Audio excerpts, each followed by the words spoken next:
For more than 20 years, CTV has captured the moments that matter in our community. From our studios in St. Clair, you're watching Focus with Paul Dingeman. Well, as we move through the month of August, we're experiencing lots of rain, lots of sun, lots of everything. But we've got a very interesting show for you lined up today. Lots of people from St. Clair County organizations. The first one on board is Katie Fiore, and you are the new airport director of the St. Clair County International. Very true, sir. Airport. Yes. Welcome to the Focus Show. Thank Nice to you, meet Paul. It's great to be here. How long have you been in the job? So I came on board November of 2021, and so it's been almost 2 years being in St. Clair County. Talk to me about the airport. It's sort of a hidden gem. People drive by it. Yes, people drive by it, and unfortunately, people don't know we're there. Right. So we like to say we're Michigan's well-hidden secret, but we are looking to turn that around. And we host, or what's the word I'm trying to think? We have multiple different type of aircraft that use the airfield. We have general aviation, those that have single engine, piston aircraft. We have multi-engines all the way up to corporation and small to medium-sized business jets. Well, you know, you've got a lot of major manufacturers, Magna, name just one off the top of my head, and they probably have executives that fly in and out kind of thing. So we do see quite a few executives flying in and out. The next neighboring airport that can host or that can handle that type of traffic is our neighbors at Pontiac. Wow, that's a long way away. Is quite a long ways away. So by having an airport so close by to some of those large manufacturers, the St. Clair County Airport is, you know, a one-stop shop for them. How many acres? We have about 1,000 acres 1,000 acres? Total 1,000 acres. Within the fence line, a little over 900 acres. There's 2 runways. Our main runway is runway 0422, and that's 5,100 feet long. And the second runway, our crosswind runway, is runway 1028, and that's 4,000 feet long. So wow. With those lengths, we can see quite a bit of traffic coming in and out, especially those jets. They love the 5,000 feet or longer runways. Being in a port of entry, do you see a lot of aircraft coming from Canada in using thus the name International? Absolutely. So we partner with our Customs and Border Protection from the bridge. They actually come on out to the airfield to do port of entries for our Canadian visitors. I would say about 3 times every other day or so we have... Every other day? Every other day we have people coming in from Canada. So back about 2 weeks ago, we had the largest air show in the world, Oshkosh, Wisconsin, yes. in Wisconsin. So what we see is a lot of our friends up in the North Country coming through, stopping at Port Huron, going through customs, getting entry, and then continuing on to Wisconsin. Do they stay overnight? Do they refuel? Do they... Typically, when they stop, they'll do kind of like a reset. So they'll go into town, get some food, fill up their planes, and then continue on their journey. Sometimes they do stay overnight, and we work with our neighboring hotels and vendors to accommodate those. So you must have supplies of aviation fuel on board? We or on do. ground? Yes. On the airport? Yes, we have 2 types of aviation fuels that we sell. The first one being 100 low lead. That is mainly for our single engine piston aircraft. And then the second type of fuel we sell is jet fuel, or Jet A. And that is catered to the turbine / the jets.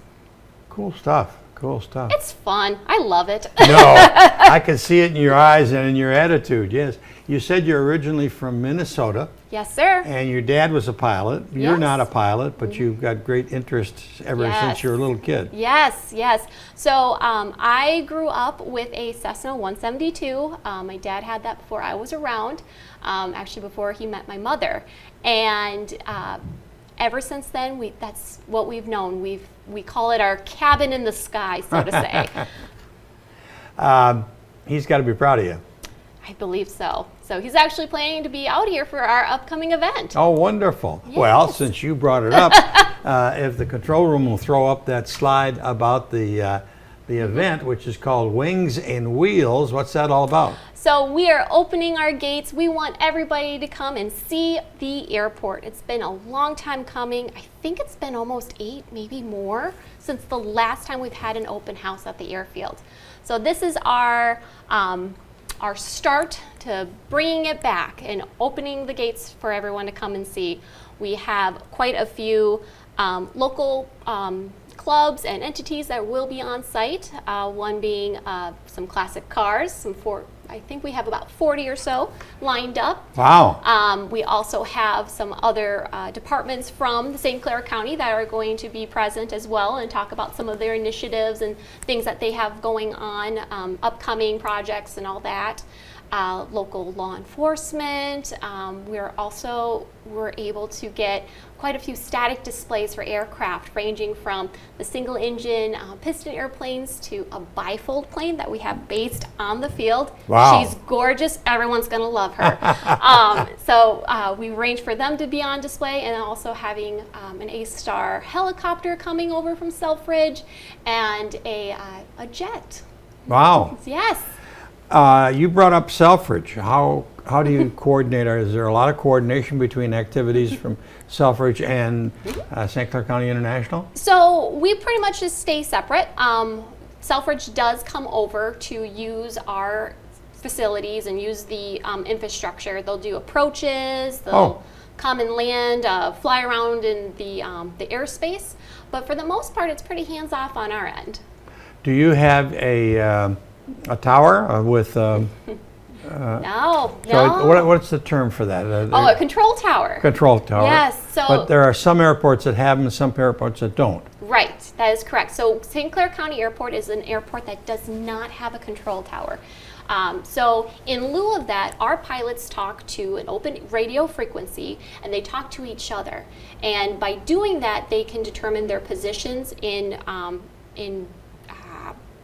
conjunction with the airfield, if they're coming in and they're landing, if they're taking off, if they're just flying through the airspace. So our pilots just talk to each other instead of that person in a control tower that's giving the directions. Because it probably is based on how much traffic you have. I think so. I don't think St. Clair County Airport has ever had a control tower. Not that I can remember. But I do know there are some airports that have started with no control tower, and the busier they get, the FAA then say, hey, you have a little bit more traffic than before, so we need to bring something a little bit more to give you some support. The wings and whatever the other time. Wings and Wheels. Wings and Wheels. Is there an admission charge for that? It's free to the public. So we are, again, we just want to bring everybody out, show them what aviation has to offer, and show them the wonders of it. So we will be also having some airplane rides, free airplane rides. Free airplane? Ooh. I know, right? Yeah. How exciting. Yeah. So those are, airplane rides are being provided by our friends at the Ray County Community Airport. I'm sorry, not county, Ray Community Airport. Right. Their EAA, Experimental Aircraft Association chapter. It's a free Young Eagle ride for children 8 to 17. You have to pre-register. So you got to be 8 years old to 17, and you get a free ride. And you get a free ride. Okay. With a certificate for wow. Yes, for framing. But you have to register ahead of time, and unfortunately at this time it is full. But we are encouraging everyone to come up because sometimes cancellations happen. There happens to be an opening. So still come out to the airport, and there may be a chance that we can get you up. If not, we'll at least get you some sort of contact so we can get the kids up. And as you said, there's going to be so many other things going on at the same time. Yes. So we also have, we're working with a few local food trucks to be there. We have Jake's Lemonade Stand, the Lighthouse Cafe Creamery, they're bringing out their ice cream truck, and then a few other hidden gems yet. So we're keeping those under our foot Katie right now. Fiore, you're not excited enough. I think you need to be a little more excited. I know, right? It's just, what can I say? It's summertime. It's just always fun. Well, we're lucky that St. Clair County has got you as the airport director, and we wish you luck. And certainly with this weekend coming up, or this event coming up, Yes. And we'll go on from there. Wonderful. Anytime you've got anything to tell us, please give me a holler. Okay. Absolutely. Like I said, everyone come on out. Come on out. Okay, we'll be back with our next guest in just a second.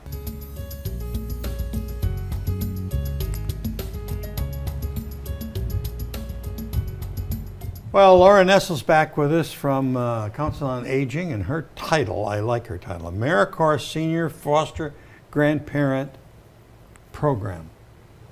Welcome back. Nice to see you. Thank you. It's been a while. Yes. Been a while or Yes. so.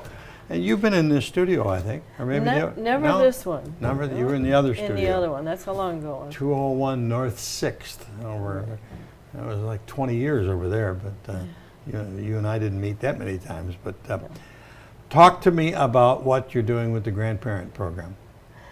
Okay. Well. Where we're at in that now. How is that? Still running?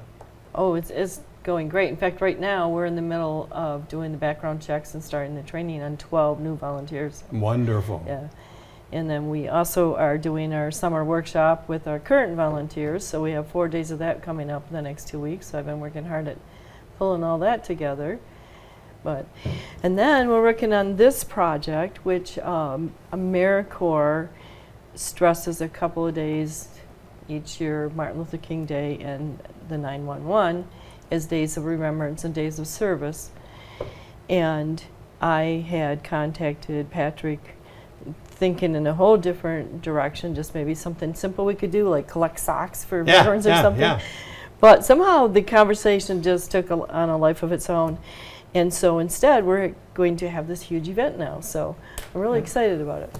Patrick, Paul Dingman. Nice to meet you. Pronounce your last name again? Lantier or Lanthier. Go. It's not an Irish name, I know. No. My mom wanted me to be Irish. But. And your title is coordinator of the St. Clair County Department of Veterans Affairs. I'm the outreach and marketing coordinator. And that department has been around for a number of years and does some great work, but it's good to see your two organizations get together. Tell me about what the event's going to be on the September the 11th.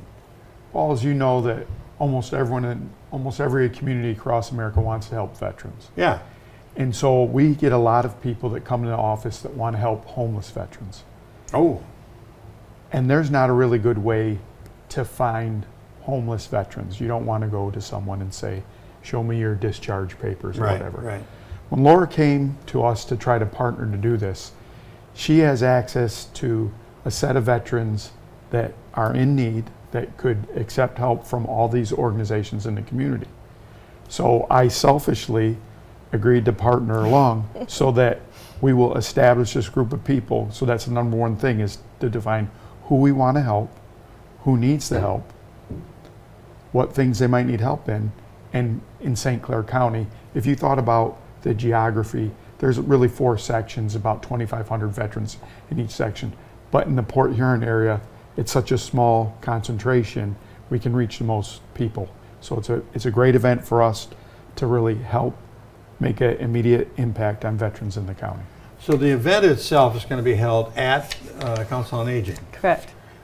Which is on Grand River. It used to be the old Edison building, and people who were around for a long time. And it's on September 11th. What time of day does it start? At 10. It goes 10 until 1 o'clock, and then lunch is served for free for the veterans from 10:30 to 12:30. Okay. But besides the food, there's a lot more. There's music, there's door prizes, and probably even more important than that stuff is the information that they can pick up. Absolutely.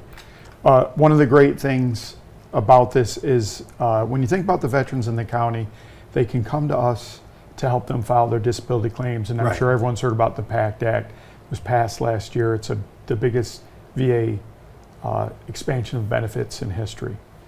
But on top of that, there might be veterans that a little more need. There's a woman, Wendy Martindale, who you might have talked to. She helps in that whole veteran with veterans that have special needs that way. And there's also Terry Nichols, who works out of the Disability Network, and her job is funded federally to help veterans that are homeless or are going to be homeless. So the three of us will be there, a couple other organizations. There's the veteran service organizations in the county. They have one central one, it's the Veterans Allied Council, and they're going to be there also. So we have everyone where we can hear what's going on, help direct the veterans, and help get them the support they need. You've mentioned a couple times homeless veterans in St. Clair County. Do you have any feel for the population of homeless veterans? Not exactly the homeless, but I did do some demographic study on the veterans in the county. And although the data is different, I imagine the percentages are the same. So of the age group 65 plus, there's about 5,000 veterans. Oh. Of those 5,000 veterans, 400 are below the poverty line. Okay.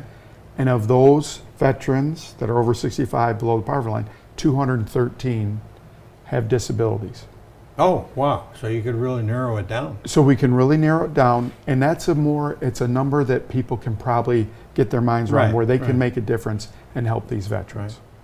How can the public is not necessarily invited to this, the veterans are invited to this. Correct. So, but how can the public help?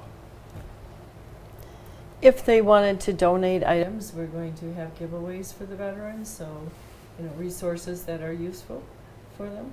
We would definitely accept those to pass it along.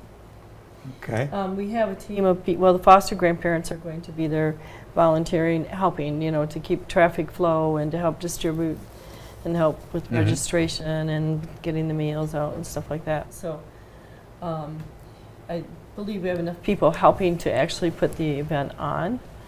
And we also have Council on Aging and some of its staff, and then Patrick and other people too. So, but items to give the vets, we definitely would accept those. Clothes and socks and, Yes, blankets, food, if it's non-perishable. okay. Yeah.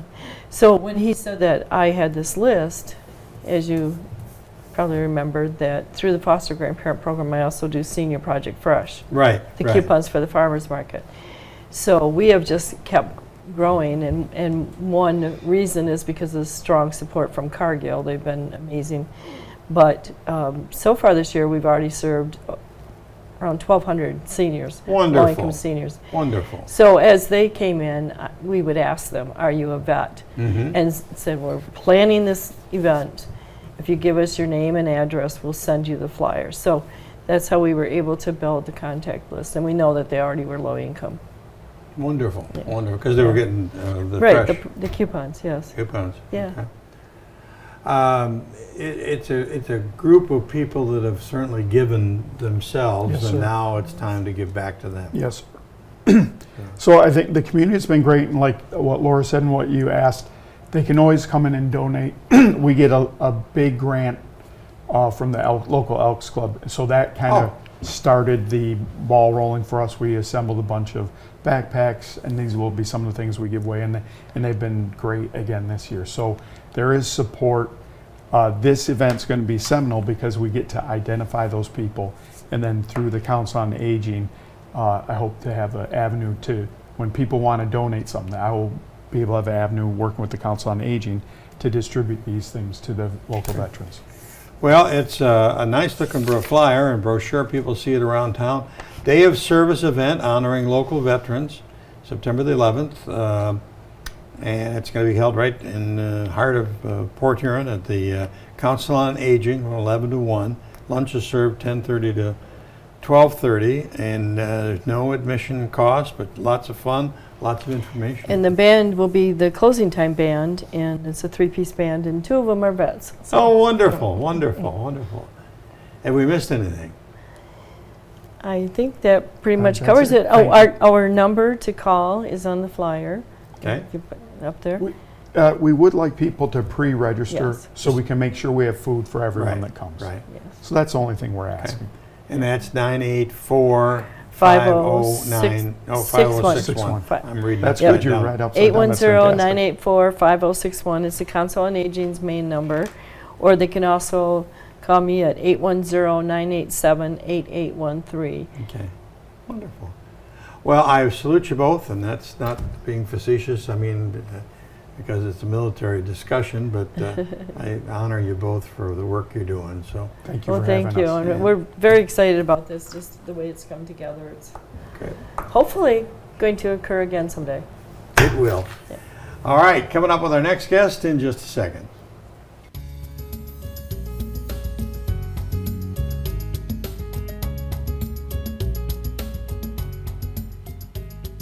As I said, we had lots of people coming from St. Clair County, the county itself today, with the airport, and then the people at the VA, the Veterans Department, and now Kristen Lyons is joining us again from the invasive species area of the county parks. Yes, I got it, finally got it out. There we got go. it. You How you been?